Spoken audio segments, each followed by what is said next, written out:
Alors, pour faire la transition avec l'ami Patrick Bouvard, philosophe, j'ai proposé à ton attention, Patrick, une citation de Voltaire tirée des pensées philosophiques. La philosophie promet le bonheur, mais les sens le donnent. Mais les sens le donnent. Alors, bien sûr, pas les 5 sens, les 16 selon les biologistes. Alors, l'intitulé, effectivement, c'est quels principaux défis du Future of Work? Créons nos opportunités face à l'incertitude de cet horizon 2030, voire même 2040. En d'autres termes, prenons nos destins en main.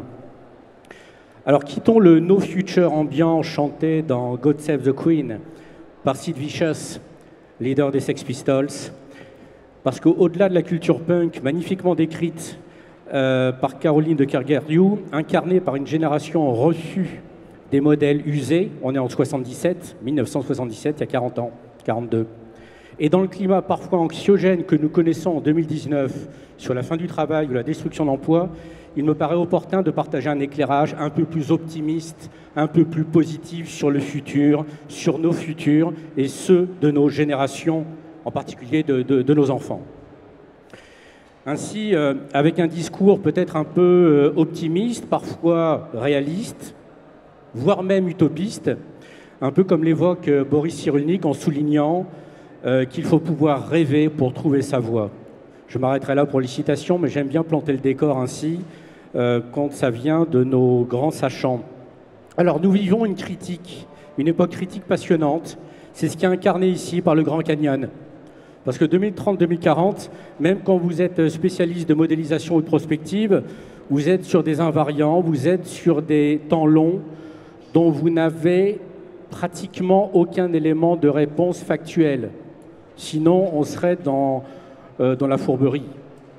A contrario, il y a néanmoins des invariants ou des fondamentaux, on a beaucoup parlé de fondamentaux managériaux aujourd'hui, qui sont intéressants de remettre en perspective.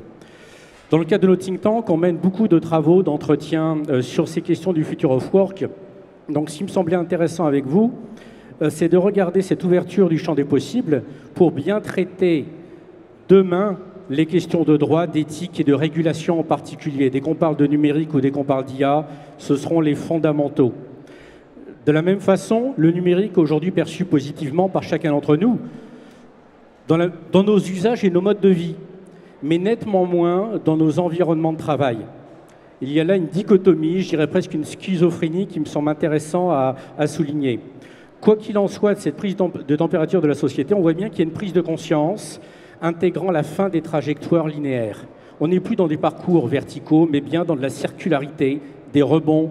Et cette logique de rebond est fondamentale. Il faut que nous créions ensemble une société du rebond, du droit à l'erreur et de la capacité derrière à transcender des échecs. Quelque part, un peu à l'anglo-saxonne, et oui, il y a du bon aussi chez nos voisins anglo-saxons. Et effectivement, le sujet clé, c'est la montée en compétences. Et la montée en compétences, on le voit bien, commence à être bien perçue comme telle par la société française. Il y a un récent sondage d'Elab Le Parisien qui met en avant que 2 actifs sur 3 estiment qu'il leur faut acquérir rapidement de nouvelles compétences. Et 8 sur 10 s'attendent à faire du slashing ou de la plus réelle activité qui représente aujourd'hui, selon l'INSEE, autour de 2,5 millions de personnes. Donc, replacer la question du travail à cet horizon 2030-2040, au regard des dimensions environnementales, économiques, sociales, technologiques, sociétales et fondamentales. Mais peut-être, si vous me le permettez, un petit pic, essayer de sortir des slogans, des concepts parfois un peu creux. Personnellement, c'est une conviction très personnelle, mais enfin qui est néanmoins partagée par pas mal de monde dans mon réseau.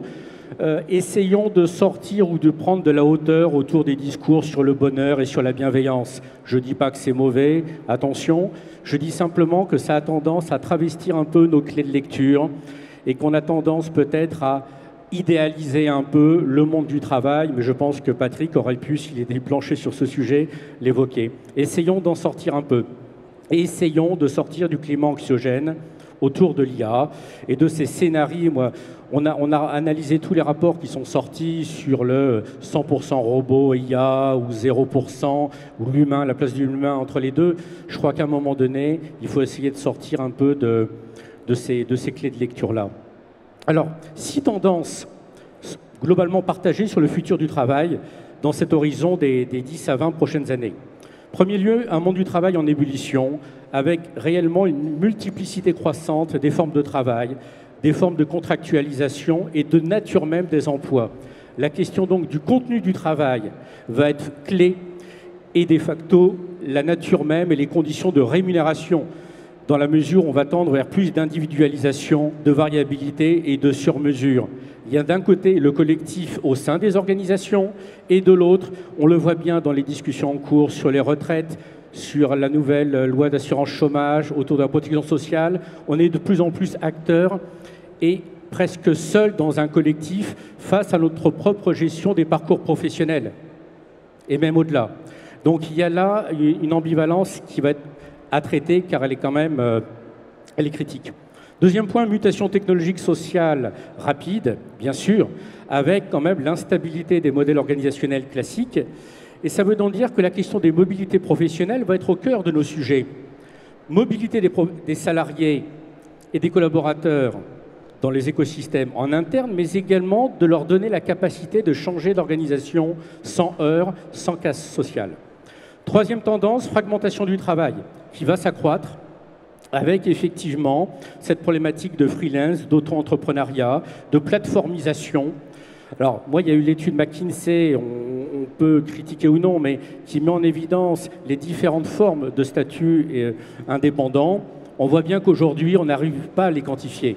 D'un côté, on a effectivement des instituts qui disent qu'en France, on a 800 000 travailleurs indépendants, et de l'autre, l'INSEE, qui en intègre 3 fois plus. Pour des problèmes de classification, on intègre les professions libérales, etc. Donc tant que ça, ce n'est pas non plus bien analysé, on en parle sans réellement en parler. Là, je suis économiste de formation et ça me gêne toujours quand on n'a pas des chiffres qui soient réellement sourcés. On a là une problématique quand même importante. Ça sera l'évolution négative des contrats à durée indéterminée à temps plein, qui n'est plus une fantaisie. Quatrième tendance, c'est bien sûr cette question des frontières des entreprises et des organisations qui est en train d'être battue en brèche. On parle d'écosystème de travail, de parties prenantes, ce qui n'est pas nouveau en soi, mais qui nous oblige à transformer les menaces en opportunités et gisements en changeant les espaces et les frontières au travail. Et dans les entreprises et globalement chez les employeurs, y compris chez les administrations ou les associations, c'est un enjeu fondamental, modèle, espace, frontière. Cinquième axe, la relation au travail se transforme profondément avec l'émergence de nouvelles aspirations sociétales, d'épanouissement et de cohérence. Ça a été évoqué entre vie professionnelle et personnelle. Mais comment traiter ça dans l'entreprise? Jusqu'où aller dans l'engagement sociétal? Avec tout de même des populations, notamment de direction générale, assez frileuses, et c'est normal, sur ces problématiques-là. On voit bien l'émergence du bien commun, l'émergence des questions de l'intérêt général qui sont en train de percuter quand même nos organisations et de voir comment ça va se traduire sur les prochaines années. Et ça va bien au-delà de la loi Pacte. Sixième et dernière tendance, l'évolution rapide des besoins en compétences. Le World Economic Forum met en évidence qu'un tiers des compétences allaient devenir obsolètes sur les 5 prochaines années. Quoi qu'il en soit, il y a là une vraie réflexion nécessaire. Alors, par rapport à cela, comment préparer le futur du travail? Je vous donnerai 8 points. 1. Développer les capacités de chacun à appréhender et gérer la complexité, et notamment à interpréter les informations et données. 2. Redonner ses lettres de noblesse au management en faisant rentrer les sciences humaines et sociales dans les formations au management. Je crois qu'il faut repenser le management et y retravailler avec plus de profondeur. C'est une discussion qu'on a parfois avec des écoles de commerce et ça va demander de plus en plus d'importance. Et renforcer la féminisation également du management, non pour faire bien, mais pour réellement profiter de l'ensemble de la richesse hommes-femmes sur ces travaux. Troisième point, favoriser les mixités, les pluralités, l'hybridation, l'ouverture. Quatrième point, on l'a évoqué tout à l'heure, c'est démythifier les enjeux réalité de l'IA, tout en intensifiant les formations au numérique.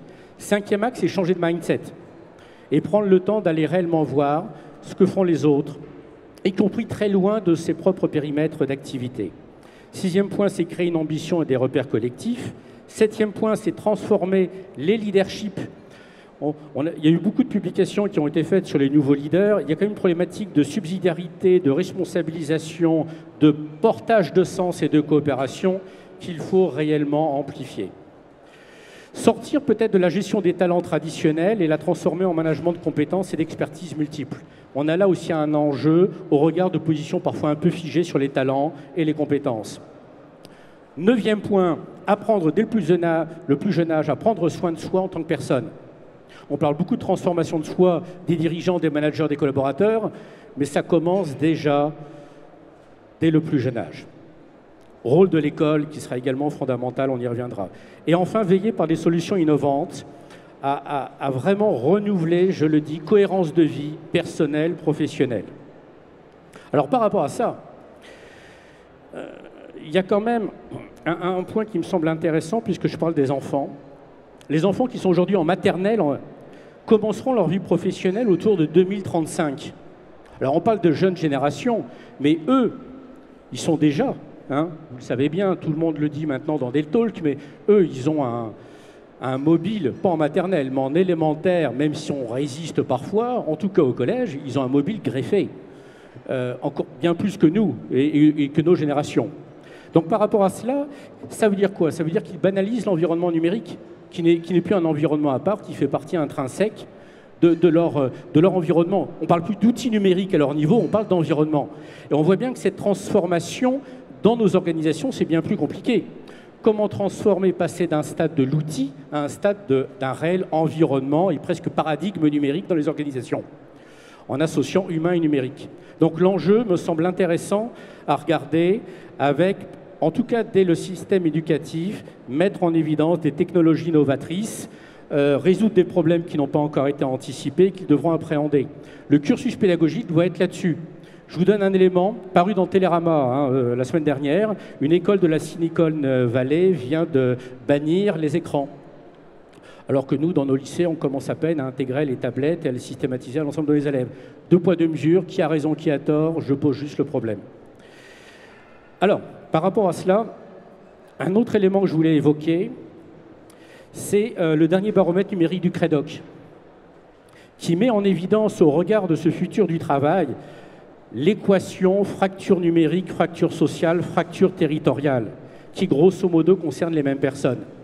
On peut parler d'inégalité plus que de fracture si l'on veut, mais derrière cette question des territoires intelligents se posent effectivement les questions de l'inclusion, de la société inclusive et responsable que nous voulons, comment embarquer tout le monde, comment ne pas laisser sur le côté 90 000 personnes comme on le fait tous les ans aujourd'hui, selon les chiffres de la DARES. Voilà, au point qui me semble important. Et c'est d'autant plus important alors qu'on crée des emplois aujourd'hui. En fin d'année, on va terminer autour des 250 000 créations nettes d'emplois. Donc le marché du travail fonctionne peut-être un tout petit peu moins mal, avec un tout petit peu plus de fluidité, et c'est pas du tout, il faut le déconnecter de tout champ politique, hein, mon intervention n'est pas du tout là-dedans. Alors, par rapport à cela, pour donner un autre élément, pour essayer de se dire où est-ce qu'on en est à ce niveau de Grand Canyon, dans le cadre de nos travaux, je vous synthétise avec beaucoup d'humilité, 5 grandes thématiques qui, me semble-t-il, couvrent quand même les points clés sur nos travaux. Et c'est intéressant de voir pour vous, 1 au plan sociétal, 2 au plan de vos organisations, 3 au plan individuel, comment on peut avancer, se projeter. Culture et apprenance. Culture et apprenance, j'ai parlé du système éducatif, comment le système éducatif va nous préparer et préparer nos jeunes au modèle de compétences du XXIe siècle, réellement. Il reste quand même 80 ans. Derrière ça, question fondamentale, qui va prendre le relais de l'école?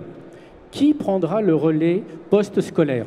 L'individu, l'employeur, les pouvoirs publics, qui ensemble, quel écosystème? Et là, on a un enjeu macroéconomique, puisqu'on est ici dans une keynote plutôt macro, un enjeu considérable de coopération nouvelle, hybride, réinventée entre les acteurs publics et privés autour de l'éducation et de la formation. Derrière ça, alors, un petit bullshit autour que je voulais quand même évoquer sur les plans quinquennaux. Nous, on travaille beaucoup sur les questions de réconciliation du temps long et du temps court, court terme, long terme. Et à un moment donné, ça serait bien de sortir des plans quinquennaux pour travailler sur des sprints et travailler sur la prospective. Et je pense qu'on s'en sortirait peut-être pas mal. Je vous mets ça sur la table. Deuxième point intéressant, En termes de rétention, comment va-t-on intégrer le passage de l'employeur pivot à l'individu pivot dans un écosystème? C'est l'individu qui va être demain au cœur du système, au cœur du jeu.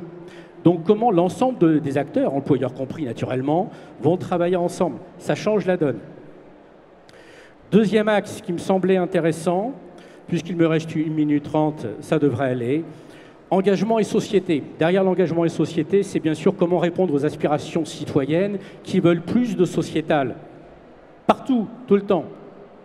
Et on le voit bien avec les jeunes générations qui vont dans l'économie sociale et solidaire, qui s'intègrent dans du milieu associatif et qui, pas tout le temps, mais en grande majorité, refusent les organisations dites traditionnelles. Et il n'y a pas que les jeunes générations. Ce n'est pas un problème d'opposition jeunes et vieux ou anciens. Donc derrière l'engagement et société, c'est aussi quelle mission pour l'employeur demain et jusqu'où aller en tant qu'organisation et écosystème de travail dans ses réponses auprès d'acteurs en perte de repères, en termes de famille, d'isolement, d'inégalité sociale. Et derrière ça, comment créer, puisqu'on parle de business, une croissance responsable, pérenne et inclusive. Et derrière ça, bien sûr, ça veut dire aussi une animation du vivre ensemble. Sur intelligence et esprit critique, je dirais juste comment préparer les esprits, les écosystèmes de travail à l'irruption de l'IA, en gardant la main sur la fiabilité éthique et toutes les questions de régulation évoquées tout à l'heure. Quatrième axe, écosystème et espace. Comment créer des territoires intelligents? On voit bien qu'il y a une aspiration dans les grandes agglomérations et dans le périurbain, mais les territoires ruraux et l'ensemble des territoires sont au cœur de nos dispositifs et le numérique peut y aider. Et dernier point, puisqu'il me reste 5 secondes, le cœur du réacteur, modèle et contrat social. Comment redéfinir une approche sociale avec l'ensemble des parties prenantes, faciliter les coopérations de toutes les natures, réduire les disparités. En clair, comment penser un écosystème de travail pour réconcilier jeunes moins jeunes, start-upers entrepreneurs, salariés indépendants, femmes et hommes, sphère publique, privée. Merci. Merci bien. Gardons cette slide quelques secondes. Ce que vous venez de plaider était au cœur des débats de la REF, la nouvelle université d'été du MEDEF, qui s'est déroulée fin août à Paris. L'impact social de l'entreprise qui reste certainement l'un des derniers corps stables, corps social stable de notre société. On a prouvé au cours de cette journée l'avantage concurrentiel d'une marque employeur forte, solide, crédible. Enfin, on a vu tous les qualifiants. Quelles sont vos préconisations pour que la promesse sociale d'une entreprise reste toujours concurrentielle dans ce contexte, dans ces contextes de futur au pluriel qui vont tout transformer? Qu'est-ce que vous dites à un patron pour que sa promesse sociale reste concurrentielle et acceptable et séduisante? Déjà, on voit bien qu'on est dans une phase de renouvellement du dialogue social, avec des acteurs sociaux qui ont été à un moment donné ou qui se sont sentis exclus de toutes ces problématiques. Ça a été effectivement un des sujets de la REF. Refondre l'approche sociale avec de nouvelles parties prenantes, mais en se disant surtout, à l'ère du numérique, de l'humain, des nouvelles technologies, se dire que la dimension sociale va être réellement le carburant, le cœur du réacteur de chaque organisation, et qu'elle soit publique ou privée. Parce que votre question s'adresse également à l'ensemble de la sphère publique et associative. Donc, ne pas hésiter à jouer franc jeu, et dès qu'on voit notamment des PME, des ETI, qui mouillent la chemise, si vous me permettez l'expression, pour aller en direct, aborder l'ensemble des sujets en confidentialité, mais sans tabou, on fait déjà la différence entre l'ancien monde et le nouveau. Après, essayons de créer ensemble des convergences. Mais déjà, ce premier point, dans la mesure où on ne voit plus, et je crois que c'est de plus en plus partagé, on ne voit plus les ressources humaines comme un coût, ou ceux qui le voient encore, demain, ne seront peut-être plus sur le marché. Mais si on le voit réellement au sens des ressources, à partir de là, la problématique d'investissement ne se réduit pas à un KPI, coût de recrutement, de fidélisation ou de formation sur l'année.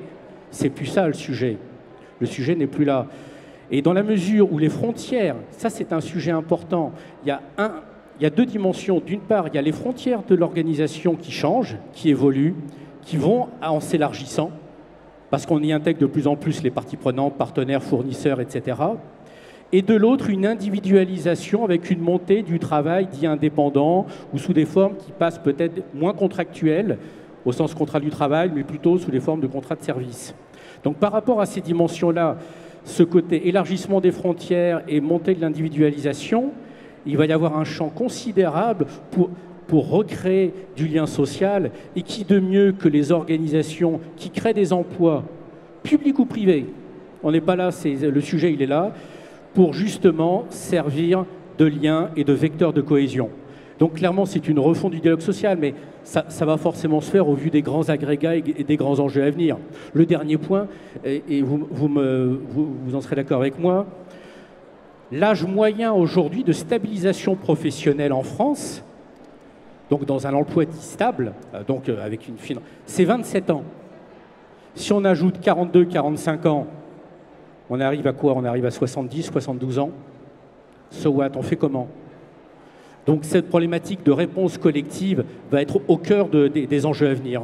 Voilà ce que je dirais à un entrepreneur, mais ils le savent déjà de toutes les façons.